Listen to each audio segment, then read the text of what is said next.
그런 건 아니야. 내가 워낙 학교에 가기 싫어하니까 차라리 장사라도 시켜서 제 밥벌이라도 하게 해야겠다는 생각이셨겠지. 그리고 어머니는 특이한 분이셨어. 날 보고 넌 뭘 잘하는 게 아무것도 없으니까 무엇이든 잘할 수 있다고 말씀하시는 분이었어. 좋은 분이시네요. 유민이 말을 거들었다. 애매 모치는 정말 특별한 분 같았다.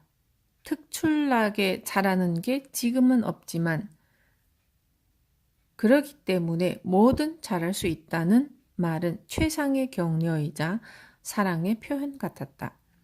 자동차는 고속도로 휴게소로 접어들었고 애미 청소하는 사람에게 뭐라고 인사를 건네는 모습이 보였다.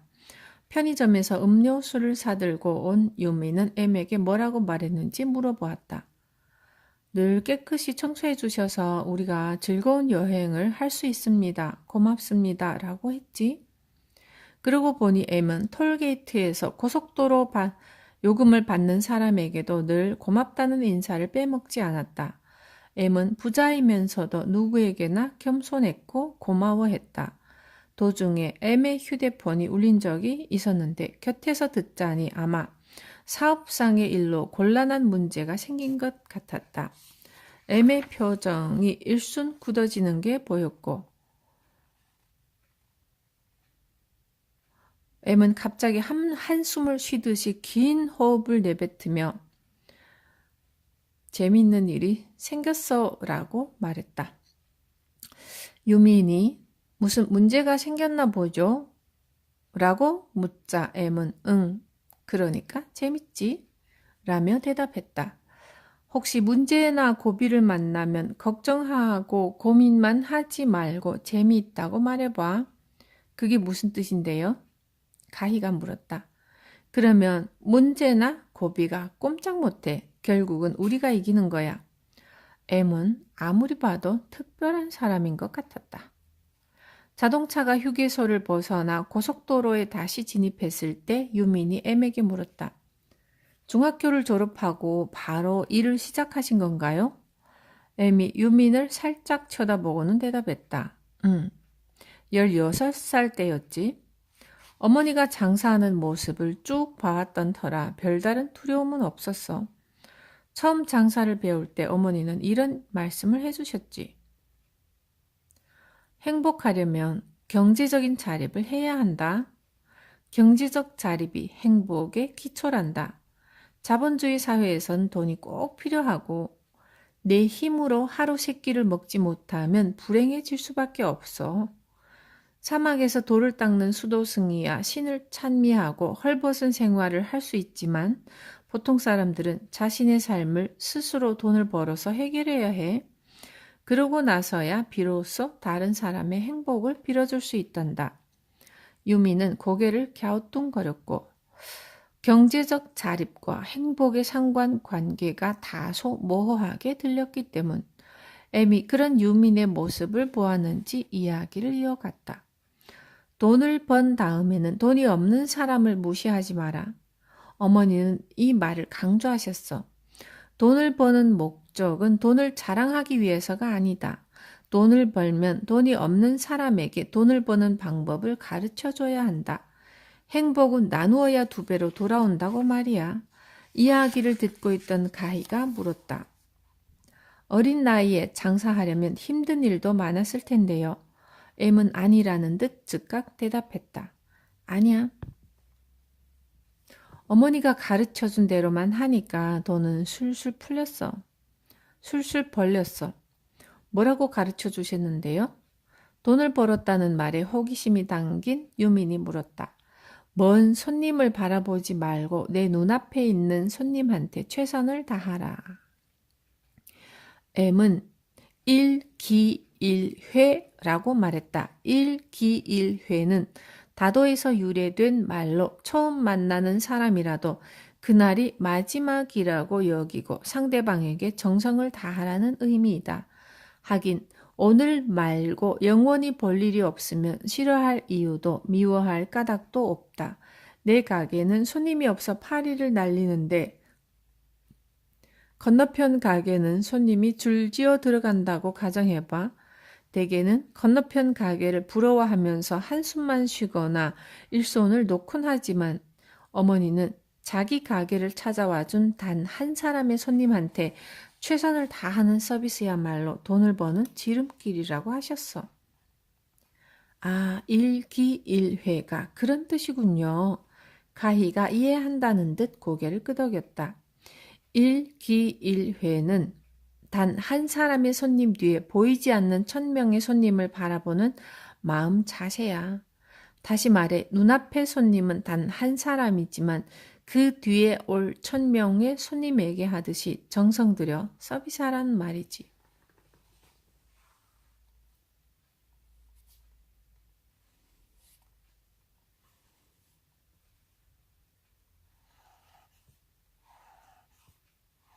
유민에게는 아직 어려운 말이었다. 몇 명도 힘들 텐데 1000명까지 생각해야 하다니. 문득 자신이 일하는 사무실의 풍경이 떠올랐다. 매일 평균적으로 만나거나 전화 통화를 하는 사람은 20명 정도. 그럼 2만 명. 와우, 자신이 2만 명을 상대할 정도로 대단한 인물이란 말인가?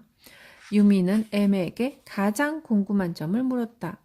꼭 장사를 해야지만 돈을 벌 수 있는 건가요?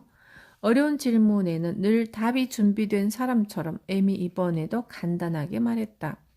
아니지. 직장에서도 얼마든지 돈을 벌고 행복을 찾을 수 있어.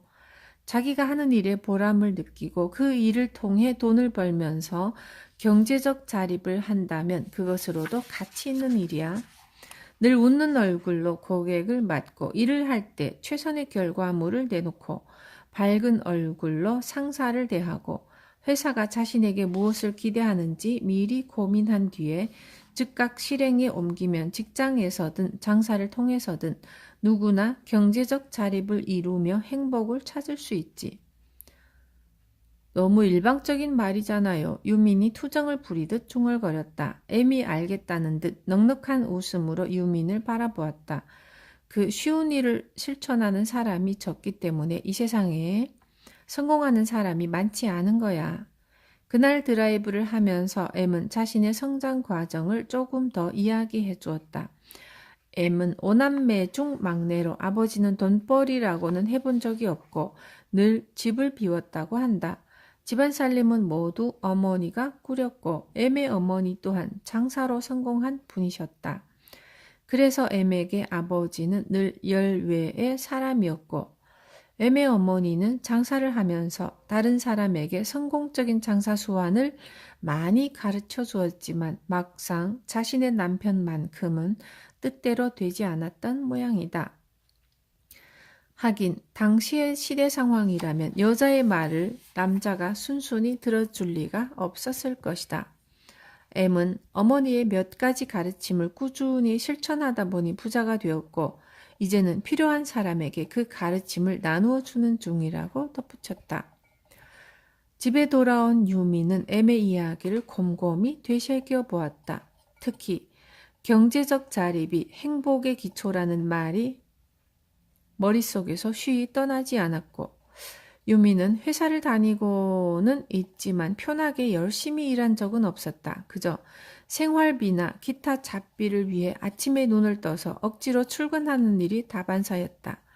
사실 생활비의 일정 부분도 엄마에게 의지하는 부분이 많았고 유민 본인이야말로 행복을 위해 경제적 자립이 절실한 사람인 듯 싶었다. 혹시 그동안 절실하지 않았기 때문에 회사 일도 대충대충 생활도 건성건성 해왔던 게 아닐까 하는 반성이 들었다.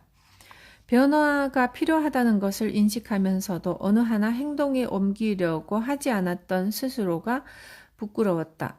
행복을 원하기 전에 행복을 받아들일 기본 자세조차 안 되어 있었던 것이다. 인간이 진정한 행복을 찾는 길은 무엇일까? M은 우리 모두가 상인의 마음가짐을 지녀야 한다고 말했다.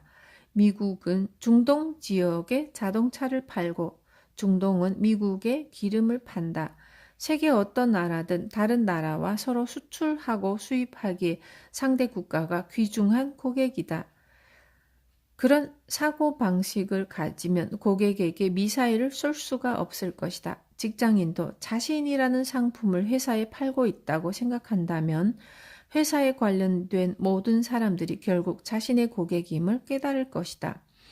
유미는 상인이 상품을 팔듯이 본인이 가장 잘하는 일을 회사에 판다는 발상은 여태껏 해본 적이 없었다.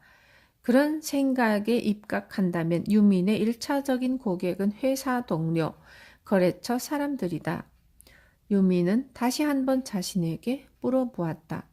회사 동료들에게 한 번이라도 고마워했던 적이 있던가? 혹시 직장 생활을 너무나 당연시 여기고 안일하게 받아들이며 지내왔던 건 아닐까? 직장인인 유민도 좀 더 프로답게 회사 업무를 수행한다면 당연히 월급도 오를 테고, 그러면 행복의 기본 조건인 경제적 자립을 달성하는 날도 멀지 않을 것이다. 이런저런 생각으로 유미는 밤새 잠을 이루지 못했다. 어느덧 새벽녘에 어스름한 빛이 방 안으로 스며들었고 새로운 아침이 찾아온 것이다. 타인의 마음에 불을 지피면 자신의 마음에도 불이 켜진다. 사랑이 없으면 인간은 살아가기 어렵다. 인간에게 가장 기쁘고 즐거운 일은 타인이 기뻐하는 모습을 보는 것이다. 타인이 기뻐하는 모습을 보면 활짝 꽃이 피듯 내 마음속에도 환한 등불이 켜진다.